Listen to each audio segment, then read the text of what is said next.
ये 13 दोष ऐसे हैं जिसके जीवन में होंगे तो उसको कभी शांति, कभी सुख, कभी ऐश्वर्य ये टिकेगा नहीं और दुर्गति निश्चित हो जाएगी।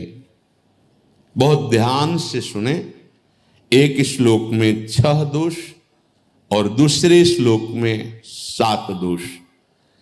उपासक को कभी इन दोषों को अपने अंदर टिकने नहीं देना चाहिए। और जो संसार के मार्ग में चल रहे हैं, अगर इन दोषों में चलेंगे तो वो जो आपके पुण्य कर्मों से ऐश्वर्य है भी वो नष्ट हो जाएगा। आप दुख, चिंता, शोक से ग्रसित होकर बड़ा दुख में जीवन व्यतीत करेंगे और आपकी गति बिगड़ जाएगी, दुर्गति हो जाएगी। ये 13 लिख लो दिमाग में, डायरी में, क्योंकि ये नोट हो रहा है, आवाज डाली जाएगी, आप बार बार सुन, इनसे बचिए। अपनी बड़ाई, अपनी प्रशंसा कभी अपने मुख से नहीं करना, नहीं तो आपके पुण्य नष्ट हो जाएंगे, बुद्धि भ्रष्ट माने गिर जाएगी। अगर परमार्थ में चल रहे तो भी, और व्यवहार में तो पुण्य नष्ट हो ही जाएंगे। बुद्धि गिरी हुई तभी ऐसी बात होती है। और यह दोष बहुतायत है, ये बहुत प्रभावशाली है। अपनी बड़ाई मारना, इसको देख लो, पकड़ो, सत्संग है। अपने मुख से कभी अपनी बड़ाई ना करना। अगर कोई अपने मुख से अपनी बड़ाई करता है तो उसके सुकृत नष्ट हो जाते हैं, बुद्धि भ्रष्ट माने गिर जाती, पतित हो जाती है, फिर निर्णय ठीक नहीं। अगर हमारा सारथी, हमारा ड्राइवर मूढ़ हो तो कहीं भी हमको गिरा देगा, तो वो बुद्धि भ्रष्ट मतलब गिर जाती है, निर्णय करने लायक नहीं रहती। अपनी प्रशंसा अपने मुख से करना। दूसरा, लोलुपता, ये वृत्ति नहीं होनी चाहिए। धर्म से चलेंगे, धर्म के द्वारा जो हमें प्राप्त होगा उसी से हम अपना भरण पोषण करेंगे। आपके बच्चे स्वस्थ होंगे, बुद्धिमान होंगे, परिवार में बहुत सुख और शांति होगी। भले दीपक की तरह जलो, बहुत काल तक रहेगी। लक्ष्मी जी भी आपके घर में बहुत काल, हम ये नहीं कहते कि बहुत नहीं, जितनी है बहुत सुख शांति से चलोगे। अगर लोलुपता करोगे, हिंसा, छल कपट, व्यभिचार, चोरी, ऐसे धन आ जाए, वो आएगा, लेकिन वो हाइलोजन की तरह आएगा, एकदम प्रकाश और फ्यूज, बिल्कुल अंधकार करके जाएगा। देख लेना, तुम्हारे जो सुख के हेतु हैं, तुम्हारा शरीर, तुम्हारे बच्चे, तुम्हारी पत्नी, तुम्हारा परिवार, उसको देख के तुम रात दिन जलोगे बिना आग के। ऐसे उनके आचरण होंगे, ऐसे उनके अंग होंगे, ऐसे उनके दिमाग होंगे, ऐसा उनका व्यवहार होगा। ये लोलुपता अगर उपासक में या किसी में है तो उसको नष्ट कर देती है। सावधान। तीसरा, यदि आपका अपमान होता है तो आपको उसे सहन करना होगा, उससे आपके पाप नष्ट हो जाएंगे। जो तनिक सा भी अपमान होने पर बहुत क्रोध करके दूसरे का अपकार करने लगता है, ये आपका पतन करा देगा, ये आपको फंसा देगा, हृदय जलेगा, अर्थव्यवस्था नष्ट होगी, पूरा परिवार दुखी होगा। जरा सा अपमान की संभावना में आप किसी से भी भिड़ गए, किसी से भी, वो ये प्रवृत्ति आपका पतन कर देगी। अगर आप सह गए तो आपका सहना उसके लिए आग बन जाएगा। उमा क्षमा साप होते भारी, तुम्हें दंड देने की जरूरत नहीं, उसका एक कर्म ही उसे दंड दे देगा। आप शांत हो जाइए, आप सत्संगी हैं, आप शांत रहिए। चौथा, निरंतर क्रोध और उसका चिंतन। बैठे बैठे बस द्वेषियों का चिंतन ही हो रहा है, अंदर क्रोध का चिंतन और द्वेषियों का चिंतन ही हो रहा है। द्वेष भरी बातें, द्वेष भरे क्रियाएं, उन्हीं का चिंतन करके जलते रहना क्रोध से।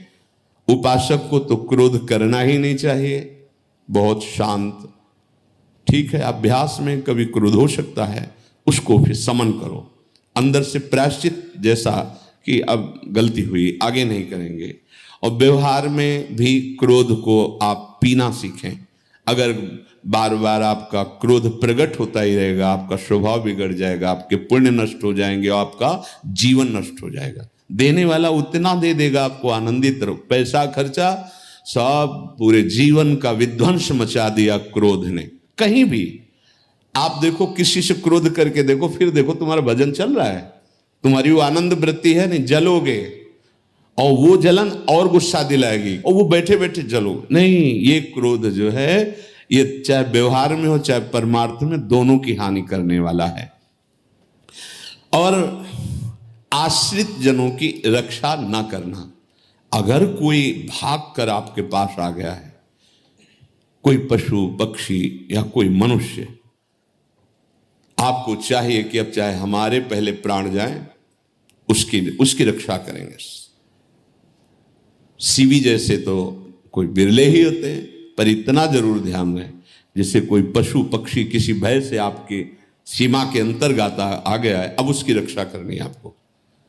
अगर आप स्वयं मार देते हैं या मरवा देते हैं, या आपके सुकृत नष्ट कर देगा, या आपकी दुर्गति का कारण बन जाएगा। और जो पाप कर्म उत्साहित होकर करते हैं, उपासक को तो बहुत सावधान रहना चाहिए, पर व्यवहार में भी जो नहीं करना चाहिए, अगर वो पाप कर्म आपके द्वारा मन में प्रेरित हो रहे हैं, संकल्प बन रहा है, क्रियाएं हो रही, दुर्गति पक्की, पुण्य नष्ट हो जाएंगे, दुख अशांति बढ़ती चली जाएगी, कभी शांति नहीं प्राप्त कर पाएंगे। ऐसा नहीं कि जो मन में आवे सो करे। पापाचरण निडर और उत्साहित होकर करना, अगर ऐसे लक्षण है, निश्चित दुर्गति होती है। ये 6, अपनी बहुत बड़ाई करने वाला अपने मुख से, लोलुपता, तनिक से अपमान में सहन ना करने वाला, निरंतर क्रोधी और आश्रित जनों की रक्षा न करने वाला, और निडर हर्षित होकर पाप कर्म करने वाला। दूसरे श्लोक में 7 है, 6 ये 7 हो। 1, संभोग का ही चिंतन करना, संभोग में ही मन लगाना, संभोग दूसरी स्त्रियों के साथ करने की भावना रखना, जीव नष्ट हो जाता है। ठीक है, धर्मयुक्त काम भगवान ने आदेश किया है, आपका पाणिक ग्रहण संस्कार हो गया है, संतानोत्पत्ति की भावना से कुछ पवित्र तिथियों का त्याग करते हुए चर्चा में हुई है। एक नियम है, एक आदेश है शास्त्र का। आप बहुत काम प्रवृत्ति वाले हैं तो प्रत्येक मास में जब माता बहनें पवित्र हो जाती मासिक धर्म से, तो जिनका पाणिक ग्रहण आपने किया, जो पत्नी स्वरूप है, वो ठीक है। वहां भी बार बार के लिए व्यभिचार प्रवृत्ति के लिए शास्त्र आदेश नहीं करता, संयम पूर्वक, और उसका चिंतन नहीं करना। पाणिक ग्रहण संस्कार है, घर में विराजमान है, एक संयम एक नियम के अनुसार उसका चिंतन तो फिर भ्रष्ट कर देगा। चिंतन प्रभु का करना है, चिंतन प्रभु की सेवा जो आपके कर्तव्य, इसके चिंतन से बचो। घातक है, बहुत बड़ा जहर है, अगर विषय चिंतन होने लगा तो मरोगे, जिंदा जलोगे, दुर्गति भी होगी। ये अंदर की जो आग है ना, कामाग्नि, ये इतनी बढ़ती चली जाएगी, तुम्हारे होश खराब हो जाएंगे कि मुझे क्या करना चाहिए क्या नहीं करना चाहिए। कोवा मदांधो मदना तुरोमा, अंधा हो जाएगा, नहीं दिखाई देगा अनुजा तनुजा क्या है कौन है, कुछ नहीं, भ्रष्ट बुद्धि।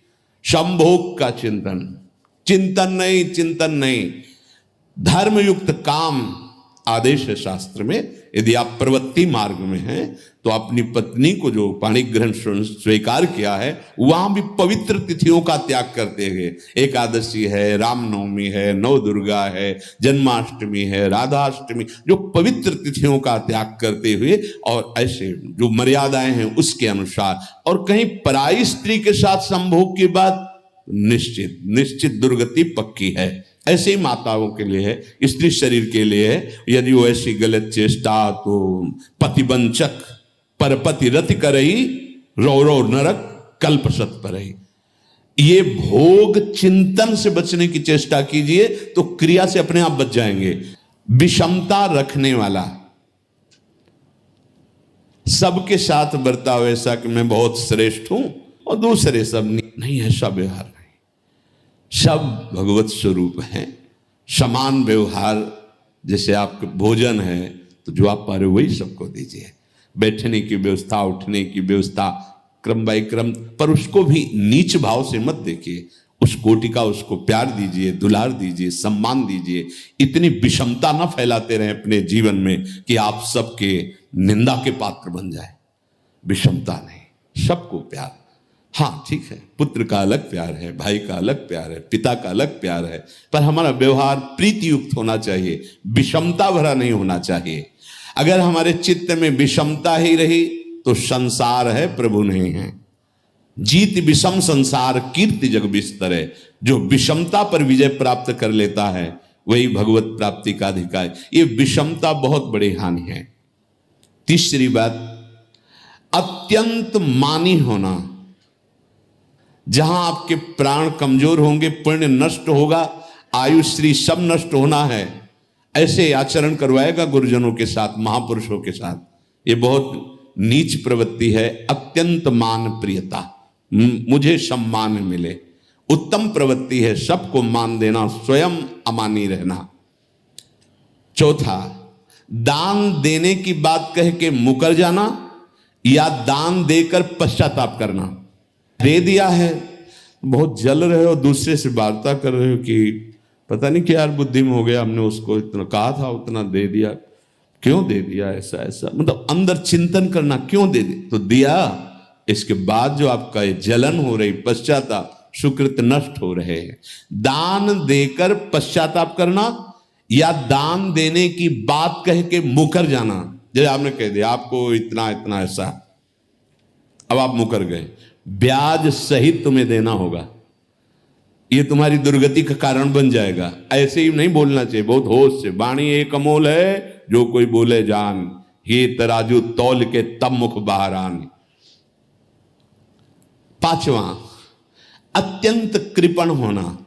ना परिवार को सुखी कर पा रहा, ना अपने को सुखी कर पा रहा है। एक एक सिक्का बैंक में जो मर गया। धन की वास्तविक गति यही है कि अपने परिवार को खूब उसकी अनुकूलता प्रदान करो।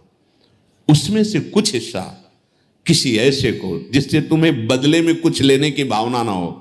कोई साधु महात्मा, गाय, पशु, पक्षी, किसी भी जीव बीमार है, शरीरधारी, उसके जिससे कुछ कभी लेने की भावना ना हो, एहसान की भावना ना हो। सो धन धन्य प्रथम गति जाकी, धन्य हो गया उसका धन।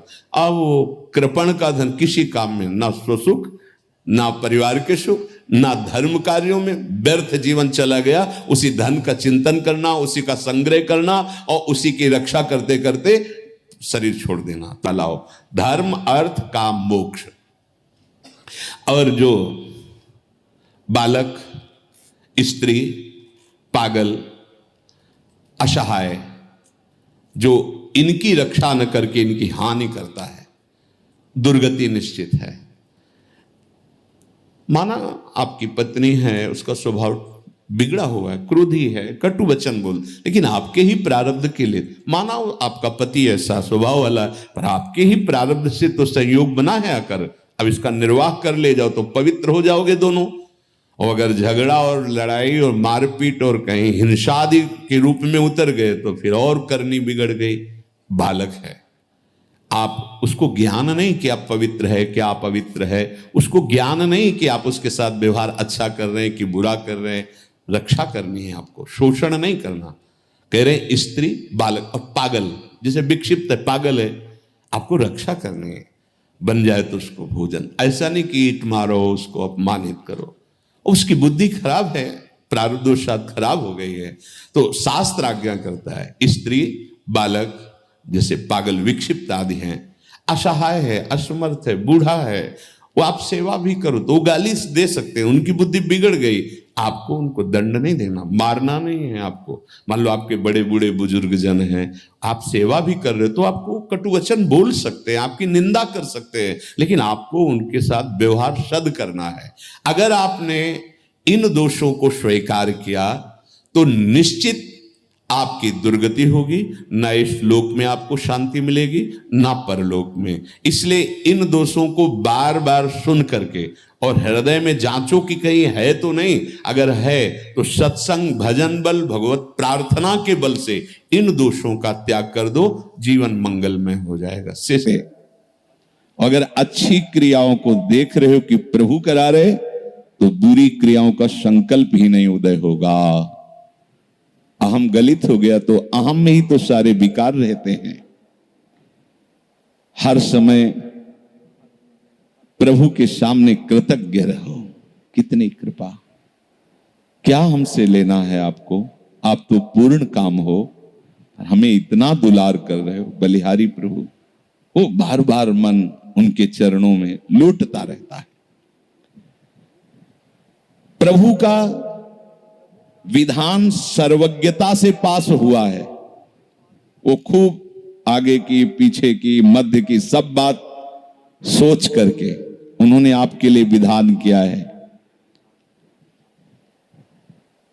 पहले से उन्होंने आपका उस समय मंगल विधान सुनिश्चित कर दिया है।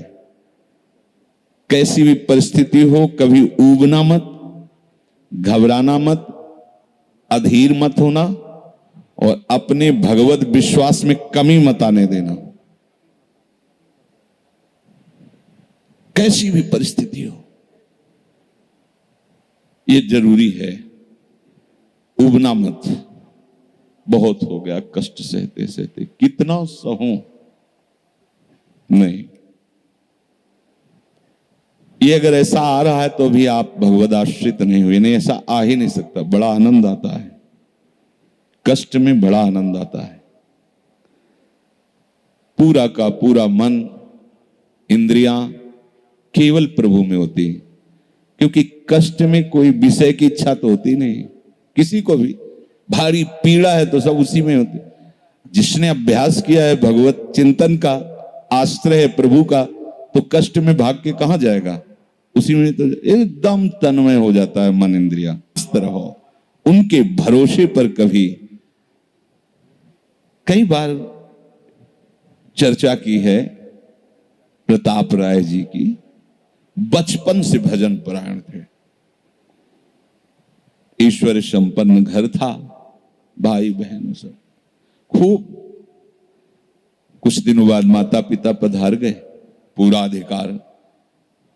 ऐसे भजन में डूबे रहते कि उनका व्यापार था कि जैसे कोई धन लेने के लिए आया तो उसके लिए कुछ गिरवी रखना होता था, आभूषण आदि, और जितनी आवश्यकता है आप धन ले जाइए, और जब धन मिल जाए तो ब्याज से ही तो उसमें रख जाना और अपना सामान ले जाना। एक बक्सा रखा रहता था और वो आप माला लिए हर समय भजन करते रहे। बड़े वास्तविक आंतरिक वृत्ति से प्रभु में लगे थे। पर उनकी कुल परंपरा का यह व्यापार था। जैसे सदन जी की कुल परंपरा, तो कुछ गृहस्थ ऐसे महापुरुष जो अपने, भगवान भी कहते पर धर्मो भयावहा सुधर्मो निधनो श्रेया पर धर्मो, वो जो वहां का काजी था उसने देखा कि बिना किसी प्रयत्न के बड़ा आनंद इनके चल रहा है, तो जलन होती। जो भगवत विरोधी जन, विमुख जन होते हैं तो जलन होती है। इसको दूसरे रूप में हम कह सकते हैं कि प्रभु अब उनके भजन का फल देना चाहते थे। दोनों बातें, परिणाम जान गए हैं इसलिए हम कह रहे हैं प्रभु उनके भजन का फल देना चाहते थे, और वो वर्तमान से देखो तो वो द्रोही थे, भगवत द्रोही जन। 3 लोगों ने काजी से मिलकर कहा बड़ा सुख लूट रहा है, हम जाके देखा है, बढ़िया काम बन जाए। वो देखता भी नहीं कि बक्से में क्या रखा गया। तो कुछ कंकड़ ऐसे झोली में, पहले थैली टाइप की झोली होती, गए प्रणाम किया और कहा हमें 10,000 रुपए की आवश्यकता है, यहां लिखो दस्तखत, तारीख, दिन, और चेक भी नहीं करे। वो इतने विश्वास परायण भक्त थे, अभी तक ऐसा कुछ हुआ भी नहीं था। 10,000 रुपए दे।